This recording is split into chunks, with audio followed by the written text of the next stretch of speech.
مسلم شریف میں آگے الفاظ ہیں کہ سیدنا ابو ہریرہ کہتے ہیں کہ حضرت عمر فاروق رضی اللہ تعالیٰ عنہ مجھ سے کہا کرتے تھے کہ مجھے اپنی زندگی میں کبھی بھی نبی علیہ السلام کی طرف سے عمارت کا شوق پیدا نہیں ہوا. یعنی وہ کہتے تھے میری ایک یعنی زندگی میں جو عمارت والا معاملہ ہے میں اس سے دور ہی بھاگتا ہوں. آپ کو پتہ ہے نا حضرت ابوبکر کا بھی جب یہ مشورہ شروع کیا تو حضرت عمر نے سب سے پہلے کہا کہ جی مجھے تو آپ معافی رکھیں, باقیوں میں سے کوئی مشورہ کر لیں, میں جو بھی مسلمان راضی ہو جائیں گے. حضرت ابوبکر نے بھی سب سے مشورہ کیا, حضرت عمر سے نہیں کیا. اور سب سے مشورہ کیا کہ اس کو کر دوں, تو سب نے کہا ٹھیک ہے. جب اناؤنسمنٹ کی تو حضرت عمر نے کہا کہ بھی آپ نے مجھ سے مشورہ, ان کا مجھے پتا تھا تم نے تو ماننا ہی نہیں ہے, بس اب اس کو مسلمانوں کے مشورے کو قبول کرو. تو حضرت عمر کی ایک طبیعت میں ایک عاجزی والا معاملہ تھا, اور آپ دیکھ لیں کہ یہی عاجزی ہے جو ان کو ایمان کی طرف لے آئی ہے. نبی علیہ السلام کی ترمذی میں دعا ہے نا, اے اللہ عمر ابن حشام اور عمر ابن خطاب میں سے ایک کو اسلام کی دولت دے دو. ابو جہل کو کیوں نہیں ملی؟ میں آپ کو ایک ہی فرق ایک ہی بندے کی زبانی بتا دیتا ہوں. حضرت عبداللہ ابن مسعود کہتے ہیں, صحیح بخاری میں آتا ہے کہ جب اس مرنے کے قریب تھا, وہ جو دو بچوں نے اس کو قتل کر کے نیچے گرایا, بھی اس کی رمق باقی تھی, تو میں اس کی جب گردن کاٹنے کے لیے اس کے سینے پہ چڑھا تو مجھے کہنے لگا کہ تم ایک یعنی کم ذات کے آدمی نے ایک بہت بڑی سواری کے اوپر سوار ہوا ہے اور میری گردن کو نیچے سے کاٹنا تاکہ سردار کی گردن نظر آئے. یہ اکڑ آخری وقت میں بھی نہیں جا رہی ہے, ٹھیک ہے جی. اور دوسری طرف آپ حضرت عمر فاروق رضی اللہ تعالیٰ عنہ کو دیکھیں کہ بلال حبشی کو کہہ رہے ہیں, صحیح بخاری میں حدیث ہے کہ ابوبکر ہمارے سید ہیں جنہوں نے ہمارے سید بلال کو آزاد کروایا. عرب کے بنو عدی کا سردار ایک حبشی کو, یہ آپ امیجن ہی نہیں کر سکتے آج کہ خاندانی وہاں پہ نظام, قریش تو اپنے برابر کسی کو سمجھتے نہیں تھے, سیدنا بلال کہہ رہے ہیں. اور ایک دفعہ جب ابو جہل پٹائی کر رہا تھا عبداللہ ابن مسعود کی, دھکا مار کے چلا گیا. یہ سب کچھ عمر سیریز میں فلمایا قطر والوں نے. تو وہ اب وہ نیچے گرے پڑے ہوئے ہیں, حضرت عمر وہاں سے گزر رہے ہوتے ہیں, ابھی اسلام نہیں قبول کیا ہوتا, تو وہ ہاتھ پکڑ کے اسے اٹھاتے ہیں. تو عبداللہ بن مسعود کی زبان سے نکل جاتا ہے کہ واللہ تم ان دونوں میں سے بہتر ہو. تو یعنی جو نبی علیہ السلام نے دو مانگے ہیں نا, ان میں سے تم بہتر ہو, یعنی عاجزی ہے.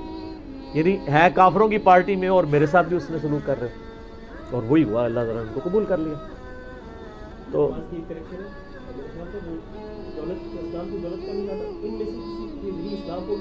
ہاں یہ بھی ہے, یہ دو علیحدہ حدیث ہیں, دو علیحدہ, ترمذی میں دونوں روایتیں موجود ہیں. اچھا اب آپ دیکھیں کہ سیدنا عمر فاروق رضی اللہ تعالیٰ عنہ کہتے ہیں, حضرت ابو ہریرہ کہتے ہیں مسلم شریف کی اس حدیث میں کہ حضرت عمر مجھے کہا کرتے تھے مجھے پوری زندگی کبھی عمارت کا شوق نہیں ہوا سوائے اس دن کے کہ جس دن علی کو جھنڈا ملا. مجھے بھی خواہش تھی کہ کاش نبی علیہ السلام مجھے وہ جھنڈا دیتے. یہ حضرت علی کے لیے بہت بڑی فضیلت ہے اس حوالے سے کہ سیدنا عمر ان پر رشک کرتے تھے. باقی ایک سنن کبریٰ البیہقی میں من گھڑت روایت ہے کہ حضرت عمر کہا کرتے تھے, وہ جو ایک بڑی مشہور بیان کر رہے ہوتے ہیں کہ جی وہ ستاروں کے برابر کس کی نیکی ہیں. حضرت عائشہ نے پوچھا ان کا بھی تیرے باپ کی ہیں, تو حضرت عمر کی ہیں, تو پوچھا کہ میرے باپ کی, ان کا بھی ان کی تو ایک نیکی جو ہے وہ غار ثور کی سب پہ بھاری ہے.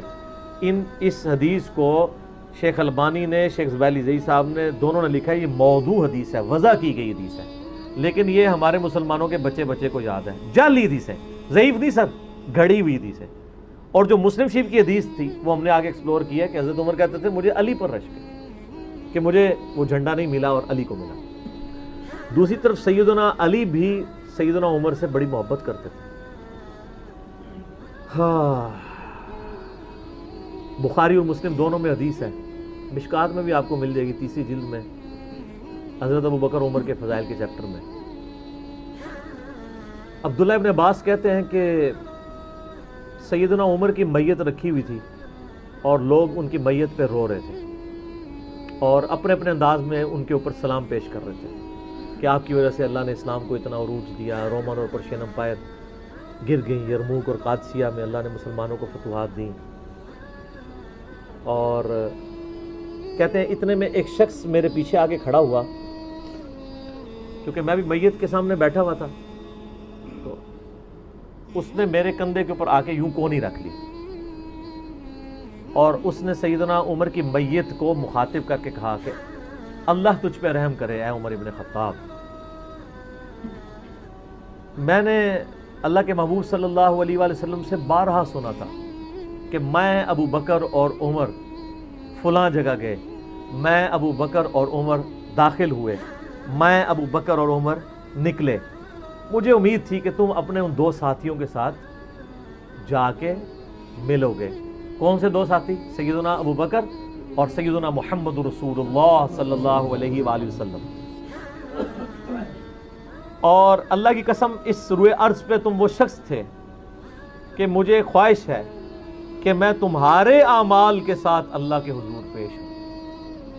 ظاہر ہے اتنا بڑا عروج سر، انسانی تاریخ کا سب سے بڑا ریولوشن نبی علیہ السلام کا، اس کی ایپیکس سیدنا عمر کے دور میں ہوئی ہے، اور یہ اللہ کا معجزہ ہے۔ نبی علیہ السلام کی مبارک زندگی میں انقلاب آتا نا تو اس طرح کے تو بہت لیڈر پہلے بھی آئے تھے جنہوں نے اپنی زندگیوں میں انقلاب لے کے آئے تھے۔ یہ معجزہ یہ تھا کہ وہ شخص دنیا سے چلا گیا، ہزاروں اس کے ماننے والے مرتد ہو گئے عرب قبائل، اور چند مخلص ساتھی ساتھ ہیں، اس کے باوجود اللہ نے رومن اور پرشین امپائر الٹوا دیے۔ کتنا بڑا معجزہ ہے۔ اگر نبی علیہ السلام اپنی مبارک زندگی میں کر جاتے، وہ تو اسکندر اعظم بھی کر گیا، بعد میں چنگیز خان نے بھی کیا، بڑے بڑے لیڈر آئے۔ یہ ڈفرنس ہے، ایک یہ ڈفرنس، اور دوسرا ڈفرنس یہ کہ نبی علیہ السلام نے اپنی وفات کے بعد 10 سال بعد، 20 سال بعد، 30 سال بعد، 50 سال بعد، ایون 500 1000 سال بعد ہونے والے واقعات کو بھی بیان فرما دیا کہ یہ ہوگا۔ آج تو ہم تاریخ میں دیکھ سکتے ہیں کہ وہ سب کچھ ہوا ہے۔ اگر آپ کو شوق ہو تو دلائل النبوہ امام بیہقی کی کتاب ہے، 3500 حدیث پہ، 5ویں صدی ہجری میں لکھی گئی ہے۔ اس میں 500 سال میں جو نبی علیہ السلام کی پروفیسیز پوری ہوئی ہیں نا، منوان اسی طریقے سے موجود ہیں۔ بخاری مسلم میں جو حدیثیں ہیں تاتاریوں سے جنگوں والی، وہ اس وقت تک نہیں ہوئی تھی، حدیثیں تو پہلے سے موجود تھی۔ آج تو ہم ان کو بھی درست مان رہے ہیں، ٹھیک ہے۔ نبی علیہ السلام نے پریڈکشن کی تھی کہ ان قریب کیسر روم ختم ہوگا، قیامت تک کوئی کیسر نہیں ہوگا، بخاری مسلم کی حدیث ہے، اور دیکھ لیں قیامت تک کوئی کیسر نہیں ہوا۔ ان قریب پرشین امپائر ختم ہوگی اور قیامت تک کوئی کسرا نہیں ہوگا۔ آج دیکھ لیں 1400 سال ہو گئے ہیں سر۔ یہ اسی طریقے سے ہے کہ میں کہوں کہ ان قریب امریکہ اور رشیا ختم ہو جائیں گے ود ان فیو ایئرز، اور قیامت تک کبھی ان کو پاورز نہیں ملیں گی جو کہ ابھی پاور ہیں اور جن کی صدیوں سے چل رہی ہیں، اور وہ پھر پاور بھی ان لوگوں کے ہاتھوں ہوئی ہیں کہ جن کے پاس اسلحہ بھی نہیں تھا ان کے ساتھ لڑنے کے لیے، مین پاور بھی نہیں تھی ان کے لیول کی، الٹوا دی اللہ تعالیٰ نے۔ ابن عباس کہتے ہیں کہ حضرت عمر فاروق رضی اللہ تعالیٰ عنہ کی میت پہ یعنی یہ کلام وہ جو شخص میرے یعنی کندھے پہ کونی رکھ کے کر رہا تھا نا، تو میں نے جب اس کو مڑ کے دیکھا تو وہ علی بن ابی طالب تھے جو سیدنا عمر کے بارے میں یہ کلمات کہہ رہے تھے۔ تو یعنی ان لوگوں کی للہیت تھی کہ وہ تعریف کیا کرتے تھے، کوئی آر محسوس نہیں کیا کرتے تھے۔ اور آپ دیکھیں سیدنا عمر کی بھی کتنی محبت تھی سیدنا علی سے کہ جب کبھی بھی فارن ٹور پہ جاتے تھے اپنی جگہ حضرت علی کو خلیفہ بنا کے جاتے تھے، کیونکہ نبی علیہ السلام جب تبوک پہ گئے تھے تو سیدنا علی کو چھوڑ کے گئے تھے، بخاری مسلم میں آتا ہے۔ حضرت علی رو پڑے، پہلا اور آخری موقع تھا کہ جنگ میں نہیں گئے، تو فرمایا تم اس پہ راضی نہیں ہو، تمہاری میرے ساتھ وہی نسبت ہے جو ہارون کی موسیٰ کے ساتھ، مگر میرے بعد کوئی نبی نہیں۔ تو حضرت عمر اس سنت میں عمل کرتے تھے، جب بھی وہ جاتے تھے، جب بیت المقدس فتح ہوا چابیوں کے لیے انہوں نے بلایا، سیدنا علی کو اپنی جگہ چھوڑ کے گئے، اس سنت پہ عمل کیا کرتے تھے۔ اور یہ بات شیعہ کے ہاں بھی ملتی ہے۔ میری ایک شیعہ عالم کے ساتھ ایک دفعہ بحث ہوئی، 2011-12 کی بات ہے، تو مجھے کہنے لگے کہ حضرت عمر جو ہے نا حضرت علی کو خلیفہ بنانے میں مخلص نہیں تھے، اسی لیے انہوں نے 6 رکنی کمیٹی بنائی، ان کو چاہیے تھا ڈائریکٹ حضرت علی کو نامزد کرتے۔ تو میں نے کہا اس کے پیچھے ریزن کیا ہے، وہ تو حضرت عمر نے خود بتائی ہے، بخاری مسلم دونوں میں حدیث ہے۔ ابن عمر کہتے ہیں جب حضرت عمر کو زخم لگا اور اب ہمیں یقین ہو گیا کہ وہ جانور نہیں ہوں گے، کھاتے تھے تو انتڑیاں کٹ چکی تھی، یہیں سے وہ سب کچھ نکل جاتا تھا، تو ہم نے عرض کیا کہ اپنا خلیفہ کسی کو نامزد کر دیں۔ تو انہوں نے کہا اگر میں اپنا خلیفہ کسی کو نامزد کرتا ہوں تو میں اس کی سنت پہ عمل کرتا ہوں جو مجھ سے بہتر ہے، ابو بکر، اور اگر میں نہیں کرتا تو میں اس کی سنت پہ عمل کروں گا جو ان سے بھی بہتر ہے، یعنی رسول اللہ صلی اللہ علیہ وسلم۔ ابن عمر کہتے ہیں جب میں نے حضرت عمر کی یہ بات سنی نا تو مجھے سمجھ آ گئی کہ اب حضرت عمر کسی کو نہیں بنائیں گے، کیونکہ وہ ہمیشہ ہر معاملے میں نبی علیہ السلام کی سنت کو پرائورٹی دیتے تھے، اور وہی ہوا کہ انہوں نے کہا کہ میں 6 رکنی کمیٹی بنا رہا ہوں، بخاری کے اور مسلم کے الفاظ ہیں کہ میں اپنے بعد اس امر خلافت میں ان 6 بندوں سے زیادہ کسی کو اہل نہیں سمجھتا جن سے رسول اللہ صلی اللہ علیہ وآلہ وسلم اپنی وفات تک راضی رہے. اور فرمایا علی، عثمان، طلحہ، زبیر، عبد الرحمن بن عوف، سعد ابن ابی وقاص. اچھا یہ کون ہے؟ عشرہ مبشرہ ہیں. عشرہ مبشرہ میں سے یہ 6 بندے باقی تھے اور ایک 7واں بھی تھا. اس کا نام اس لیے لیا کہ ان کا بہنوئی تھا، سعید ابن زید. وہ تو معاویہ کے دور میں جا کے فوت ہوئے ہیں نا، سعید ابن زید تو بہت بعد میں فوت ہوئے ہیں. اور اسی بخاری میں الفاظ ہیں کہ عبداللہ بن عمر کو مشورے میں ضرور شامل کرنا لیکن اس کو کوئی خلیفہ نہ چنے. اور کہا کہ سعد ابن ابی وقاص پہ اگر تم متفق ہو جاؤ تو اسے خلیفہ چن لینا، اور میری اس بات کو دلیل نہ بنانا کہ میں نے اسے معزول کیا تھا پرشین امپائر کی گورنری سے.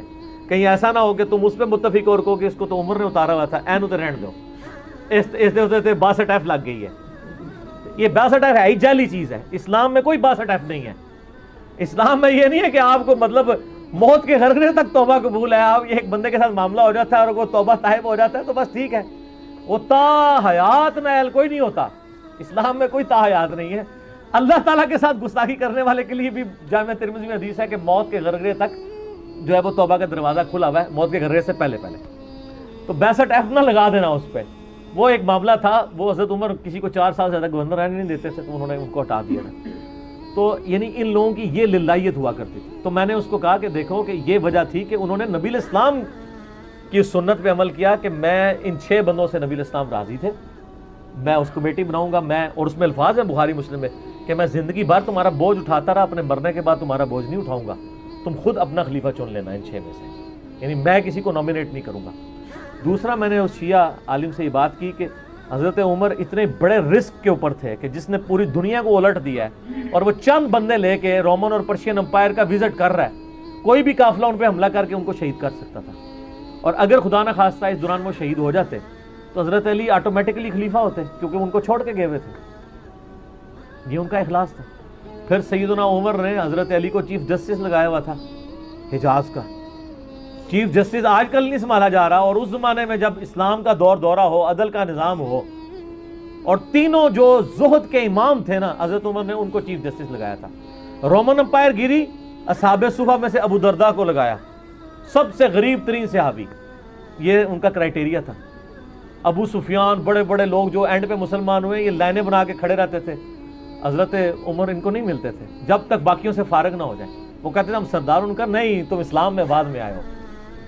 اور وہ مہاجرین کے وظیفے اور اصحاب بدر کے وظیفے انہوں نے باقیوں سے ڈبل لگائے ہوئے تھے کہ انہوں نے برے وقت میں اسلام کا ساتھ دیا. اور پرشین امپائر گری، عبداللہ ابن مسعود، زہد ترین صحابی، زہد کے امام، ان کو وہاں پہ چیف جسٹس لگایا.